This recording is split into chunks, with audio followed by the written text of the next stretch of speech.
दुनिया के देशों के बीच में पांचवी पीढ़ी के जेट हासिल करने की होड़ लगी है। जो अपने यहां बनाने में सक्षम नहीं, वो अमेरिका, रूस और चीन से खरीद रहे हैं।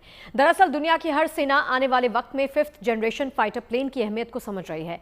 अपने शत्रु से रणनीति और तकनीक के मामले में बेहतर होने का नतीजा रण क्षेत्र में क्या होता है, यह ऑपरेशन सिंदूर के वक्त सारी दुनिया ने देखा, जब भारतीय वायुसेना के सामर्थ्य और साहस के आगे पाकिस्तान घुटनों पर आ गया। और यही वजह है कि दुनिया की हर सेना पांचवी पीढ़ी के फाइटर जेट को अपने बेड़े में शामिल करना चाहती है।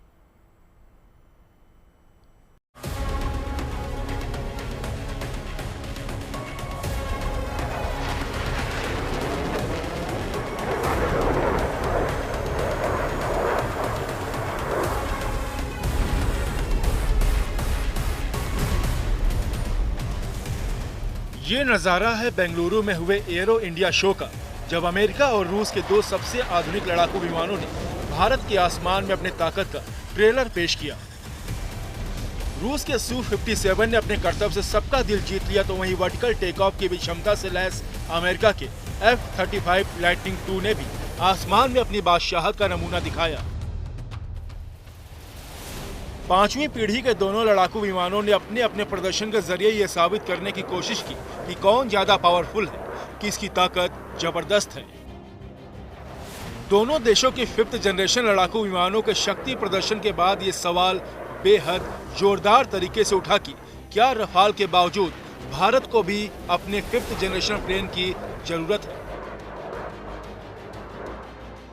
बता दें कि फिलहाल दुनिया के 3 देश 5th जनरेशन फाइटर जेट बना रहे हैं। ये 3 देश हैं, अमेरिका, चीन और रूस। अमेरिका के पास 2 तरह के 5वीं जनरेशन फाइटर जेट हैं, F-22 और F-35। चीन के पास भी 2 तरह के 5वीं जनरेशन फाइटर जेट हैं, J-20 और J-35। जबकि रूस का पहला 5वीं पीढ़ी का एयरक्राफ्ट है Su-57। बात अगर अमेरिका के F-35 फाइटर जेट और रूस के Su-57 लड़ाकू विमान की करें, तो ये दोनों ही 5th जनरेशन फाइटर जेट हैं। दोनों ही स्टेल्थ टेक्नोलॉजी से लैस हैं, जिससे दोनों ही रडार की पकड़ में नहीं आते। F-35 की मैक्सिमम स्पीड 1.6 मैक यानी करीब 1970 किलोमीटर प्रति घंटा है। वहीं Su-57 की अधिकतम रफ्तार 2 मैक यानी करीब 2470 किलोमीटर प्रति घंटा है। वहीं काबिलियत पर नजर डालें तो सबसे नया होने की वजह से Su-57 अमेरिका के F-35 पर भारी है, लेकिन F-35 ज्यादा भरोसेमंद है। अमेरिकी F-35 को बेहतर तरीके से परखा गया है और कई देशों की वायुसेना में ये काम कर रहा है। तो वहीं भारत के दुश्मन चीन के पास भी पहले से करीब 300 J-20 5वीं पीढ़ी के लड़ाकू विमान हैं। चीन हर साल अपने बेड़े में 60 की औसत से J-20 को शामिल कर रहा है। इसके अलावा चीन ने 26 दिसंबर 2024 को चेंगडू में 2 छठी पीढ़ी के लड़ाकू विमानों चेंगडू J-36 और शेनयांग J-50 का भी अनावरण किया है। उसका दावा है कि दशकों से रिसर्च एंड डेवलपमेंट के बाद उसने ये लंबी छलांग लगाई है। इसके अलावा छठी पीढ़ी के लड़ाकू विमान बनाने की भी रेस तेज हो चुकी है। 5वीं पीढ़ी के बाद दुनिया अब छठी पीढ़ी के लड़ाकू विमानों की दिशा में बढ़ रही है।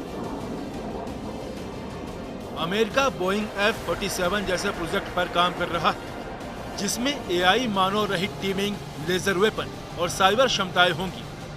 चीन और रूस भी अपने छठी पीढ़ी के प्लेटफॉर्म की योजना बना रहे हैं।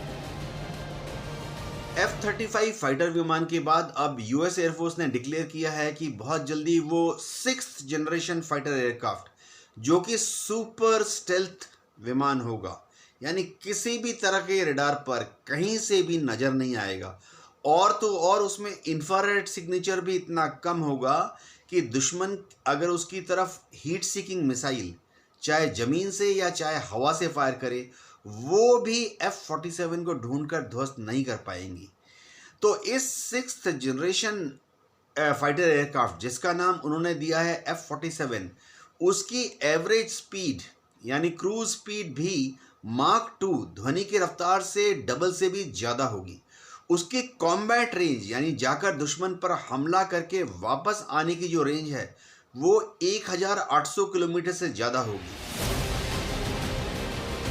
ऐसे में भारत को भी अपनी लॉन्ग टर्म रणनीति बनानी होगी ताकि वो इससे पाकिस्तानी एयरफोर्स को भारत के Su-30 MKI और राफेल जैसे विमानों पर तकनीकी बढ़त मिलने की संभावना है। भारत के लिए 5th जनरेशन एयरक्राफ्ट इसलिए जरूरी है क्योंकि चीन और पाकिस्तान दोनों तेजी से अपनी सैन्य क्षमताएं बढ़ा रहे हैं। इन दोनों के बीच में होने वाली साठगांठ उनके 5th जनरेशन फाइटर जेट के प्रोजेक्ट पर भी दिखाई दे रही है।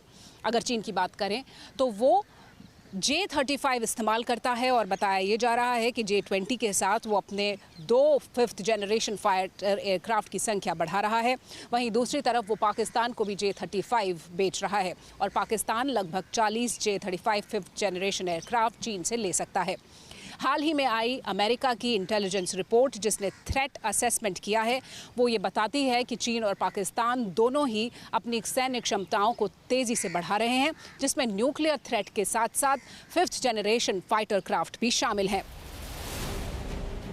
हालांकि क्या चीन एक ऐसे फाइटर जेट की तत्काल डिलीवरी कर सकता है जिसका उत्पादन अभी शुरू ही हुआ है?